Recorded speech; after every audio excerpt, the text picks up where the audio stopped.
Oi, Pai do Senhor, eu sou a Thaís e você está aqui no meu canal. Seja muito bem-vindo ou bem-vinda.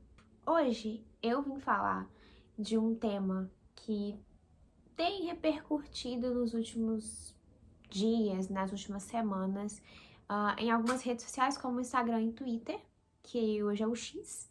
Isso me incomodou um pouco e eu resolvi também falar sobre, mas sem citar nomes, sem citar nada. Até porque eu não concordo de citar alguma coisa aqui, porque quem sou eu, né? O motivo de eu estar aqui, na verdade, é só para alertar a todos, assim como eu fui alertada, sobre o perigo de frequentar igrejas grandes demais. E aqui eu já vou logo avisando que eu não estou citando placa de igreja, eu não citarei nomes de pastores, de presbíteros, de bispos e enfim. O que tiver aí, eu não citarei, porque eu não frequento esses lugares. Então eu não posso simplesmente chegar aqui e dizer não frequente igreja tal. Quem decide isso é você. Então é você com alguns critérios bíblicos, é óbvio, precisa ter noção de que tipo de igreja é o ideal para você frequentar. No caso aqui, deixando bem claro, bem explícito, precisa ser uma igreja bíblica.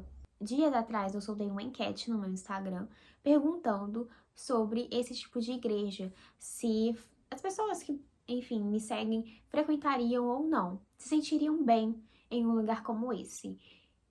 E eu posso dizer que a grande maioria disse que iria sem nenhum problema.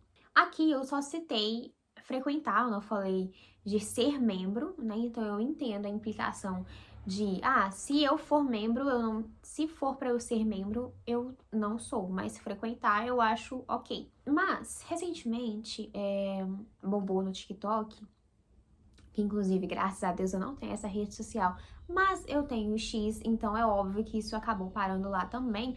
E acredito que também foi pro Instagram, mas eu não vi no Instagram. Uma blogueira que mostrou a igreja dela. Não preciso citar o nome de igreja, não preciso citar quem foi a blogueira. Eu só estou falando que eu vi. Eu assisti todas as partes e algumas me incomodaram bastante. O primeiro ponto, ela é uma igreja extremamente grande. É uma igreja do qual, esteticamente falando, uma pessoa simples não gostaria de frequentar. Eu mesma não frequentaria uma igreja como essa, porque passa a impressão de que é só a elite.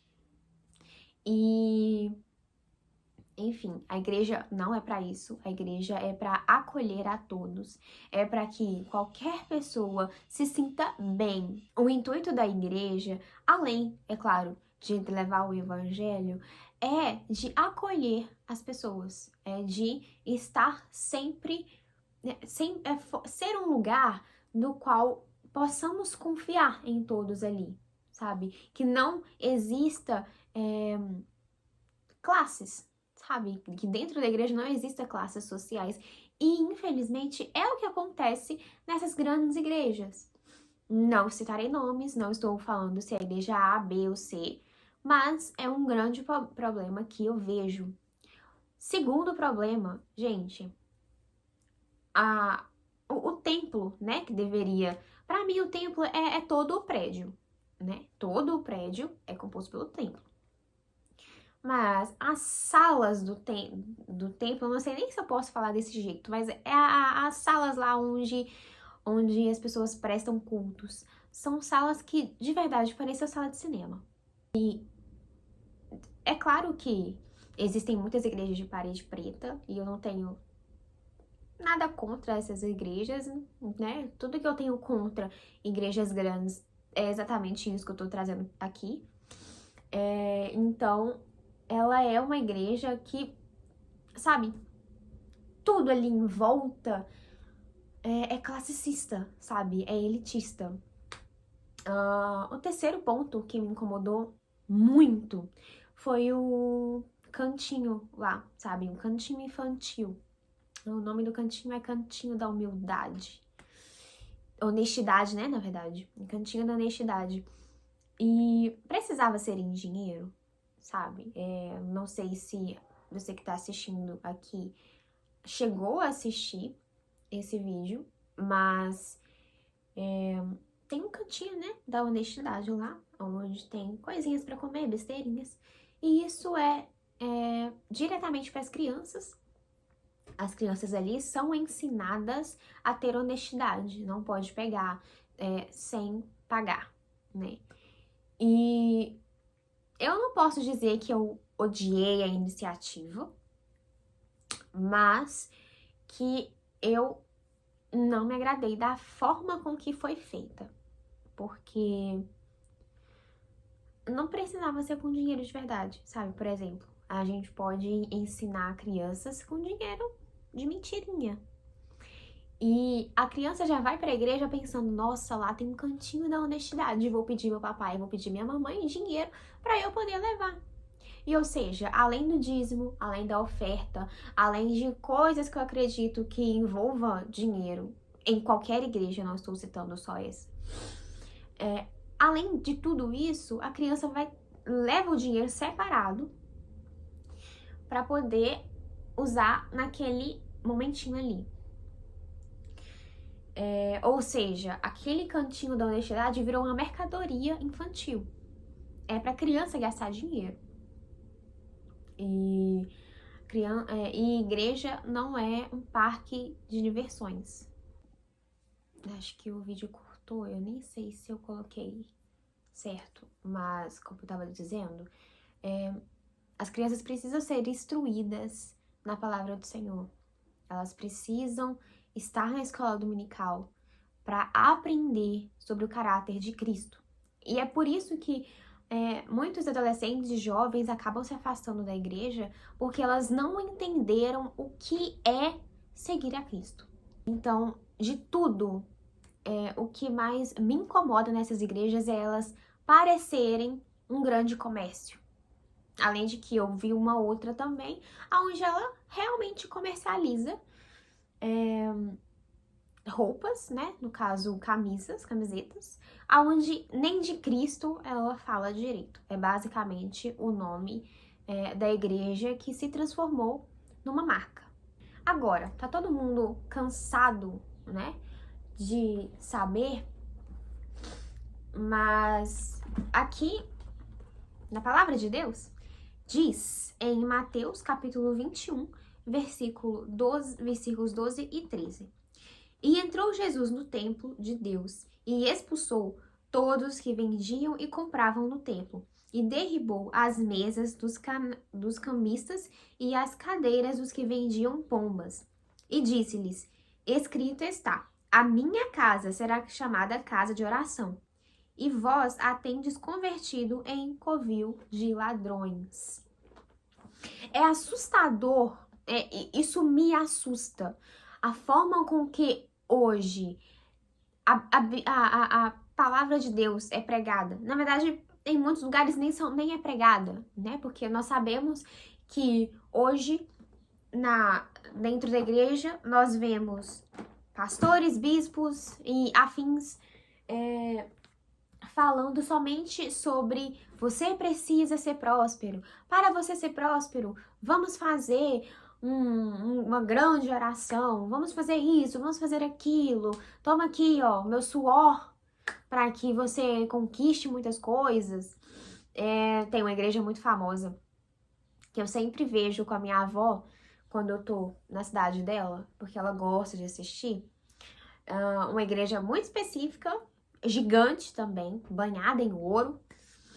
E uma dessas vezes que eu tava assistindo com ela, me assustou muito a forma com que aquele pastor, bispo, eu não sei exatamente o que ele é, conduziu o culto. Que praticamente não existiu culto. Não existiu palavra, não existiu arrependimento, não existiu exortação.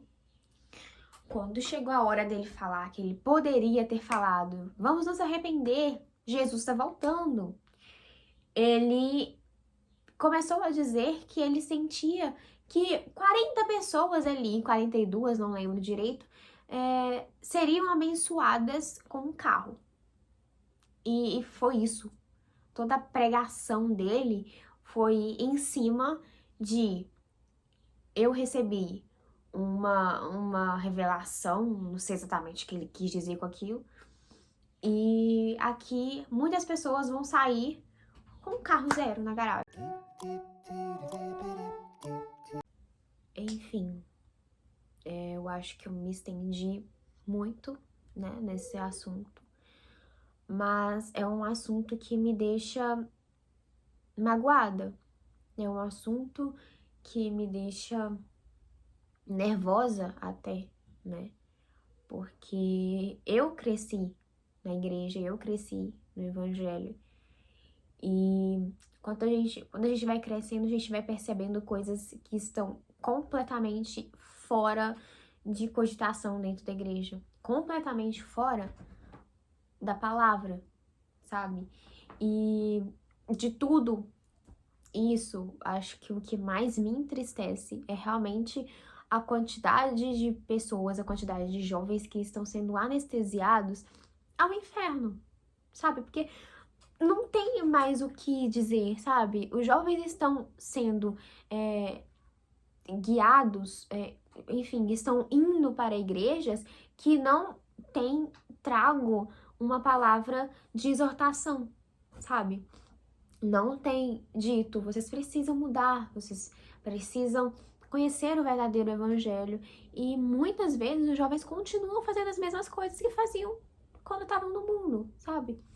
E uma frase, sabe, que ficou marcada em mim foi a de Paul Washer, que ele diz o seguinte: se você usa meios carnais para atrair pessoas para a igreja, você irá atrair pessoas carnais e terá que continuar usando meios carnais maiores ainda para mantê-los na igreja.